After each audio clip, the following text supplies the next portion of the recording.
श्री स्वामी समर्थ. जय जय स्वामी समर्थ. नमस्कार मंडळी, मी प्रदीप कुलकर्णी.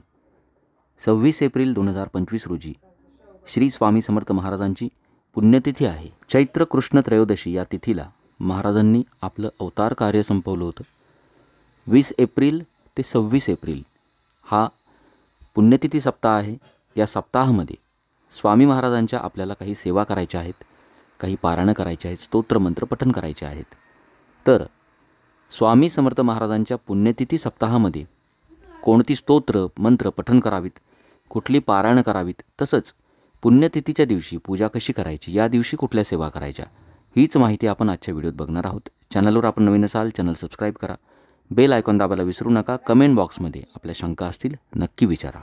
आपल्यापैकी बऱ्याच जणांनी गुरुचरित्राचं पारायण केलं असेल, बऱ्याच जणांचं राहून गेलं असेल, बऱ्याच जणांच्या मनात इच्छा असते, परंतु या पारायणाचे काही नियम आहेत, या नियमांची भीती आपल्याला वाटत असते. तर मी आपल्याला सांगेल, वर्षभरामध्ये कधीही आपण गुरुचरित्राचं पारायण करू शकता, परंतु स्वामी समर्थ महाराजांचा जो जयंतीचा सप्ताह असतो किंवा पुण्यतिथी सप्ताह असतो, दत्त जयंतीचा सप्ताह असतो, या दरम्यान ज्या वेळेला दत्ततत्व स्वामी तत्व हे कार्यरत झालेलं असतं, अशा वेळेला आपण गुरुचरित्राचं पारायण अवश्य करावं. तर आता या पुण्यतिथी सप्ताहामध्ये 20 एप्रिल ते 26 एप्रिल या दरम्यान ज्यांना शक्य होईल त्यांनी गुरुचरित्राचं पारायण अवश्य करा. पारायण फार कठीण नाही, साधे सोपे नियम आहेत. एका आठवड्यामध्ये आपल्याला पारायण पूर्ण करायचं असतं. जर आपल्या मनात आलं असेल की मला गुरुचरित्राचं पारायण करायचं, तर असं समजायचं की स्वामींची इच्छा आहे, दत्त महाराजांची इच्छा आहे, त्यांच्या इच्छेत इच्छा मिळून आपण गुरुचरित्राचं पारायण अवश्य करा, मनोभावे करा. कुठलीही अडचण येणार नाही, महाराज आपल्याकडून ही सेवा करून घेतील. हे पारायण कसं करायचं, संपूर्ण नियम, पूजा मांडणी, 7 दिवस कुठली सेवा करायची, हा संपूर्ण व्हिडिओ आपल्या चॅनलवर आहे. गुरुचरित्र पारायण कसं करावं, प्रदीप कुलकर्णी असं सर्च करा, संपूर्ण माहितीचा व्हिडिओ आपल्याला मिळून जाईल. अगदी त्याच पद्धतीनं आपण पारायण अवश्य करा. व्हिडिओ समजा उशिरा बघितला हरकत नाही, ज्या दिवशी बघाल कुठल्याही गुरुवारी आपण पारायण करू शकता. त्यानंतर कुलस्वामिनीची सेवा, दुर्गा सप्तशतीचे पाठ या सप्ताहामध्ये जेवढे आपल्याला शक्य होतील तेवढे अवश्य करावेत. 14 पाठ जर आपण केले तर अतिउत्तम, परंतु नाही शक्य झालं तर आपण आपल्याला जितके जमतील तेवढे पाठ करावेत. अगदीच काही शक्य नसलं तर आपण या 7 दिवसांमध्ये 1 पाठ जरी केला तरी चालेल. संख्येला महत्त्व नसतं, तर मनोभावे पाठ करण्याला महत्त्व असतं. एखादी मनोकामना पूर्ण होण्यासाठी जर आपल्याला संकल्पित सेवा करायची असेल तर संकल्प करून आपण ही पारायण सेवा करावी. त्यानंतर नाथ भक्तांसाठी नवनाथ भक्तिसार या ग्रंथाचे पारायण आपण अवश्य करावे. या सप्ताहामध्ये एकूण 40 अध्याय आहेत. रोज ठराविक अध्यायांचं वाचन करून सप्ताहामध्ये नवनाथ भक्तिसार या ग्रंथाचं पारायण जर आपल्याला शक्य झालं अवश्य करावं. नवनाथ भक्तिसार ग्रंथाचं पारायण कसं करावं हा व्हिडिओ देखील चॅनलवर आहे. नियम, पूजा मांडणीसहित संपूर्ण माहिती मी दिली आहे. आपण तो व्हिडिओ अवश्य बघा आणि त्या पद्धतीनं या सप्ताहामध्ये नवनाथ भक्तिसार ग्रंथाचं पारायण अवश्य करा. त्यानंतर स्वामी चरित्र सारामृत या ग्रंथाचे जेवढे शक्य होतील तेवढे पाठ करावेत. 21 पाठ आपल्याला शक्य झाले अतिउत्तम, नाही जमलं रोज 1 पाठ करावा. 1 तासामध्ये स्वामी चरित्र सारामृताचं संपूर्ण पाठ होतो. रोज 1 पाठ आपण या पद्धतीनं वाचन करू शकता. या सप्ताहामध्ये आपल्याला शक्य झालं विष्णू सहस्रनाम या स्तोत्राचं रोज 1 वेळा पठण करा. काल भैरव अष्टक स्तोत्राचं पठण करा.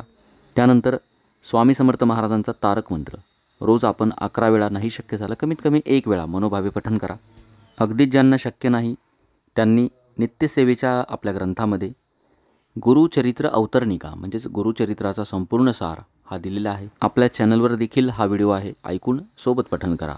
श्री स्वामी समर्थ या षडाक्षरी मंत्राचं आपण रोजच पठण करतो नित्यसेवेमध्ये, परंतु सप्ताहामध्ये जेवढं जास्त शक्य होईल या मंत्राचं पठण आपण करा, मनोभावे करायचं. पठण करत असताना स्वामी महाराजांची मूर्ती, स्वामींचा चेहरा समोर आणायचा, डोळे बंद करा. हळुवारपणे संथ लईमध्ये, अगदी हळुवार, अगदी मनातल्या मनात नाही, मोठ्याने पण नाही, मध्यम आवाजात महाराजांचा हा जो मंत्र आहे श्री स्वामी समर्थ या मंत्राचं पठण करा. आपल्या जीवनामध्ये चिंता असेल, भय असेल, शोक, दुःख सर्व दूर करणारा, आपल्याला भयमुक्त करणारा असा हा षडाक्षरी मंत्र आहे. तर या मंत्राचं जास्तीत जास्त पठण आपण सप्ताहामध्ये अवश्य करा. त्यानंतर गुरुदेव दत्त महाराजांचा ओम द्राम चिरंजीविने नमः या मंत्राचं शक्य होईल तेवढं पठण करा. रोज एक माळ केलं अतिउत्तम. सकाळी करा किंवा संध्याकाळी करा. कुलस्वामिनीची सेवा महत्त्वाची असते म्हणून ओम ऐं ह्रीं क्लीं चामुंडाय विचे या नवार्णव मंत्राचं रोज एक माळ पठण करायचं. आपण कोणतीही सेवा करत असाल सप्ताहामध्ये रोज स्वामींना सकाळ संध्याकाळ आपण घरामध्ये जे बनवतो त्याचा नैवेद्य दाखवायचा. रोज आरती करायची. यातील ज्या ज्या सेवा आपल्याला जमतील मनोभावे आपण या सप्ताहामध्ये अवश्य करा. आता पुण्यतिथीच्या दिवशी या दिवशी पूजा कशी करायची. या दिवशी सकाळी लवकर उठायचं. आपलं देवघर आपलं घर स्वच्छ करायचं. शुचिर्भूत होऊन स्नान करून स्वच्छ वस्त्र घालायचे. देवपूजा प्रथम करून घ्यावी. देवघराशेजारी चौरंग मांडायचा. त्यावरती स्वच्छ लाल वस्त्र अंथरावं. प्रथम शुद्ध तुपाचा दिवा लावायचं. दिव्याचं पूजन करायचं. तामणामध्ये देवघरातील गणपती बाप्पाची मूर्ती घ्यायची. गणेश पूजनाने कुठल्याही पूजेची आपण सेवा करत असतो.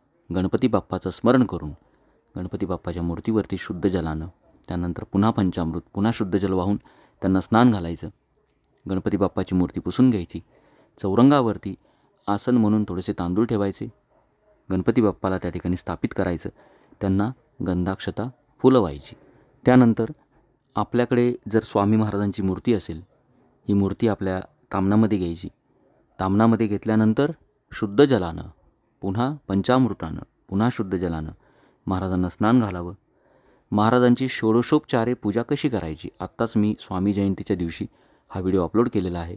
अगदी त्याच पद्धतीनं स्वामी षोडशोपचार म्हणजेच महाराजांची षोडशोपचारे पूजा आणि अभिषेक या दिवशी आपण अवश्य करा. तो व्हिडिओ नक्की बघा. त्यामध्ये मी शास्त्रोक्त मंत्रासह षोडशोपचार पूजा अपलोड केली आहे. त्या पद्धतीनं आपण अभिषेक करू शकता. नाही शक्य झालं तर एक एक पळी महाराजांच्या मूर्तीवरती शुद्ध जल अर्पण करायचं. पुरुष सूक्त 1 वेळा किंवा 16 वेळा पठण करा. 16 वेळा करणार असाल मनोभावे करा. नाही शक्य झालं एकच वेळा परंतु मनोभावे पठण करायचं आणि महाराजांना अभिषेक करायचा. मूर्ती स्वच्छ पुसून घ्यायची. चौरंगावरती पुन्हा थोडेसे तांदूळ ठेवून महाराजांना त्या ठिकाणी स्थापित करायचं. त्यांना गंध लावावं, अक्षता लावावी, तुळशीपत्र व्हावं. महाराजांना भस्मप्रिय आहे म्हणून भस्म लावावं. स्वामी महाराजांचा फोटो असेल फोटो चौरंगावरती मांडायचा. फोटोला स्वच्छ करायचं. मूर्ती समजा नसेल तर आपण फोटोवरती देखील याच पद्धतीनं अभिषेक करू शकता. फुलानं दुरूनच पाणी शिंपडून पुरुष सूक्ताचं पठण करायचं. फोटो स्वच्छ पुसून फोटोला देखील आपण गंध लावावं, अक्षता व्हाव्यात, फुलं व्हावीत. अशा पद्धतीनं पूजा केल्यानंतर या दिवशी महाराजांना कुठल्याही गोड पदार्थाचा नैवेद्य दाखवावा. त्यानंतर आरती करायची. या दिवशी शक्य झाल्यास अन्नदान आपण करू शकता. आता ज्यांनी ज्यांनी या सप्ताहामध्ये पारायण केलं असेल, गुरुचरित्राचं पारायण असेल, स्वामीचरित्राचं पारायण केलं असेल किंवा दुर्गा सप्तशतीचे पाठ केले असतील त्यांनी पुण्यतिथीच्या दिवशी किंवा त्याच्या दुसऱ्या दिवशी उद्यापन अवश्य करा. उद्यापन करताना अगदी याच पद्धतीनं आपल्याला पूजा करायची आहे. कुठल्याही गोड पदार्थाचा नैवेद्य दाखवायचा. एखादी सौवाष्ण किंवा एखादं जोडपं आपल्या घरी जेवायला सांगायचं, मेहून जेवायला सांगायचं. आणि नाही शक्य झालं तर याचक असतील, भिकारी असतील यांना अन्नदान करायचं, त्यांना तृप्त करायचं.